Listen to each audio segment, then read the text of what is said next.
Going on, everybody? It's Jason, the creator of jasonsvideogamesource.com, and today I am going to review Doom: The Dark Ages on for the Xbox Series X. I played this via Game Pass, and this is basically a video that's just going to be made for the members of my YouTube channel in particular. And before I get started, just let you know, I do have a 24/7 live stream of various video games over the weeks and months. I'll be putting on there. If you could check it out, it's on the channel underneath live, the tab and everything. Or you could go on my website and watch it. Anyway, so Doom: The Dark Ages. Why should I beat around the bush? I'll give it a 9 out of 10. And the reason why I give it a 9 out of 10, which is better than I would have gave Doom Eternal, which was a great game, but I don't know. Let me explain why Doom: The Dark Ages is better.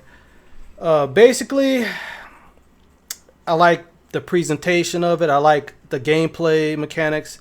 I know Doom has never been about the story and the story elements, but Doom: The Dark Ages really pounds the story. Lots of cutscenes. Spoiler alert: the Slayer actually talks in this. He says the word "run" to King Navik in a sequence, in a cutscene.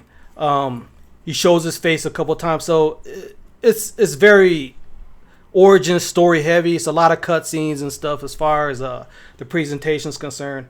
Bugs, technical wise, there's no issues really. I mean, the game looks amazing, ran great on my Xbox Series X via Game Pass. So the thing that also really sets it apart from Doom Eternal that I like, by the way, I think this game really is up there with Doom 2016, which I think is the best one, or the recent, Doom games. As you can see, on the footage I recorded here, there's a parry system.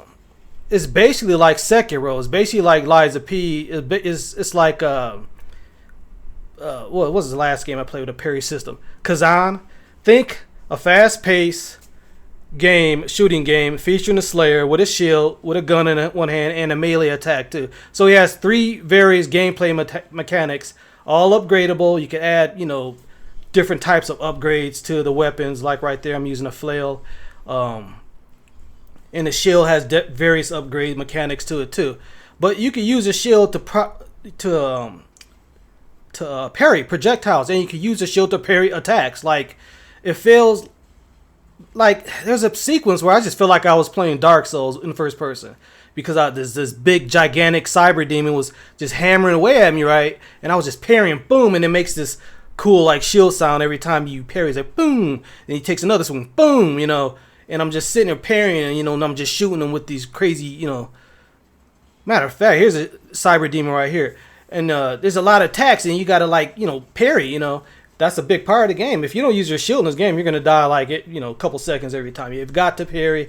The shield is used to break shields. You can heat up shields using your gun, and you can break the shields with the parry and stuff. To throw on the shield and stuff. And you can also lunge using the shield. So the shield's a big part of the gameplay mechanics of Doom: The Dark Ages. I really also like the setting. I like the medieval, and the last quarter of the game has Lovecraftian Cthulhu elements with specific type of enemies, like the old ones and stuff from the Lovecraftian lore. And it's a lot of Lovecraftian, it's a lot of Cthulhu, it's a lot of the old guys. There's a lot of that near the last quarter of the game, which I thought was really cool. And there was a weird sequence while actually Doomslayer's walking down a hall, and it was like, it was like dimensional. It was like going back and forth. It was like playing PT Interactive demo. It was very cool, very weird and stuff. So there's some weirdness in the campaign too, which took about, I would say, about 12 hours for me to complete. The story is about it's about basically a woman who has something called the Heart of Argent inside of her, and that's basically what the big baddie named Prince Azak, I think. I'm probably butchering all these names. It's late and I got a headache. I got a lot of excuses going on here.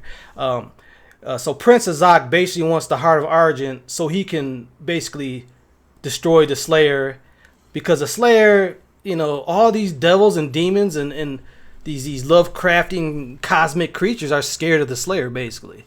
So this Heart of Argent is overwhelmingly more powerful than the Slayer is, even. Like, the Slayer can't do nothing with that. But basically, Prince Azak takes the Heart of Argent from Thera, who's a commander. Was early in the game, she's a commander. Later on, she gets captured, and you got to rescue her by the end of the game, and she helps you at the end of the game. A lot of cutscenes, like I said earlier, a lot of cutscenes. So the story is actually heavy in this game, believe it or not. I know you probably don't want to hear that, but it's done well enough that with the gameplay and the various sequences and stuff like that, it actually worked out pretty good. I really liked it, actually. I don't like a lot of cutscenes and a lot of in my Doom, but it told the story of the Slayer. It's a really good origin story of the Slayer. You see parts of him. He reveals himself in ways that in 2016 he didn't. Doom 2016 and Doom Eternal, he did not reveal himself like that.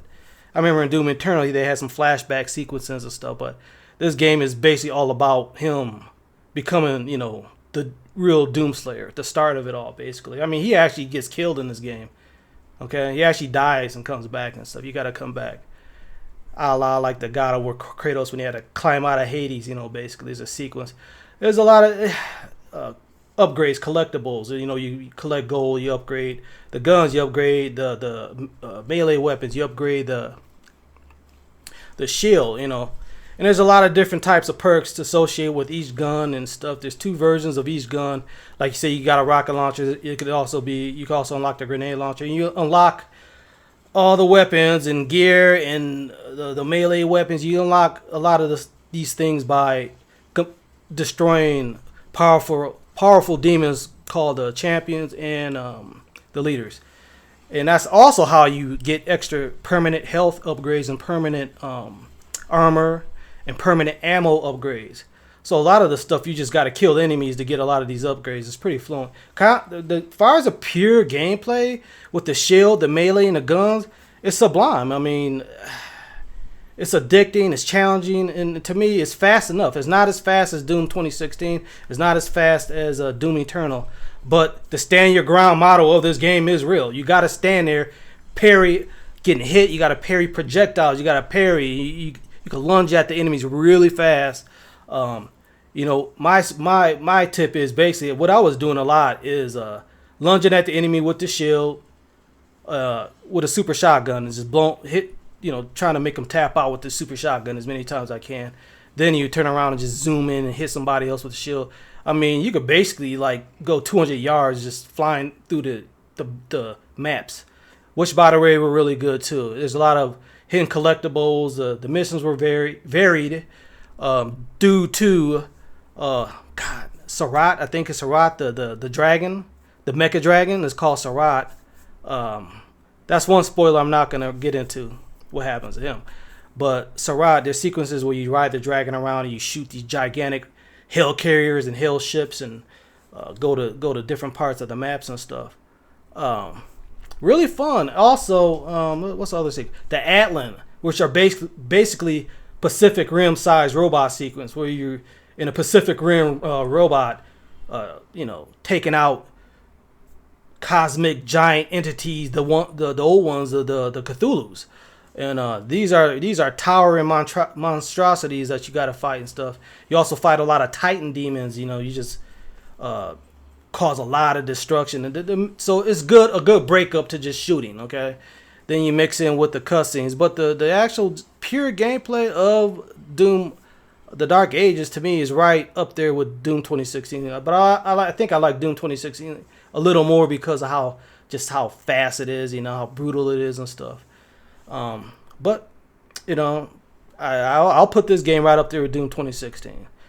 It's like the magnum opus in a weird way for id Software and their new Doom franchise. They do quite a bit of different things, but they do everything really, really, really well, if that makes sense and stuff. From the presentation, the story, nothing gets boring in this game at all. Weapons are amazing. There's a few new weapons. I just love. I can't get over the shield and the parry mechanic in this game. Really fun. The Mecha Dragon sequences were solid. nothing outstayed his welcome. You know, everything had its point in the game and the story and everything. So yeah, I think it's a great game. I mean, if you got Game Pass, and you like first person story related type of games, you got to get Doom. I know it doesn't sound right saying story, but solo single player first person shooter, you got to get this game. It's amazing. What else is there? I think that's about it. You know. So yeah, the story is there, but the story isn't a big part. The presentation, the visuals were really really good. Oh, the music. The music actually, you know, I love the, you know, the fast paced, you know, metal and stuff, but it wasn't as profound as Doom Eternal or Doom 2016 in my opinion. It's more laid back, if that makes sense. Because in Doom 16 they really ramped up the music during certain combat heavy mechanical sequences. You know what I'm saying? And this they did it, but the metal wasn't really as metalish. I don't know how to explain it. The music wasn't as impactful during big combat sequences and stuff. But I really love the music regardless. All these Doom games got really solid music and everything. So that's about it for the Doom review for the members of my YouTube channel. 9 out of 10. I mean, even if you got the money, I actually buy this game. If you know anything, if you halfway liked any of the other Doom games, you will like this game. It's really good. There's a lot of collectibles. You know, there's a lot of unlocks, a lot of skins. You can get skins for the Atlan, skins for the Sarat Mecha Dragon and stuff. And yeah, that's about it. So I mean, it's a great game. It's a great first-person, single-player campaign shooter. And I think that's about it. So thank you for watching, and see you in the next video. YouTube members, thank you. Bye bye. Peace.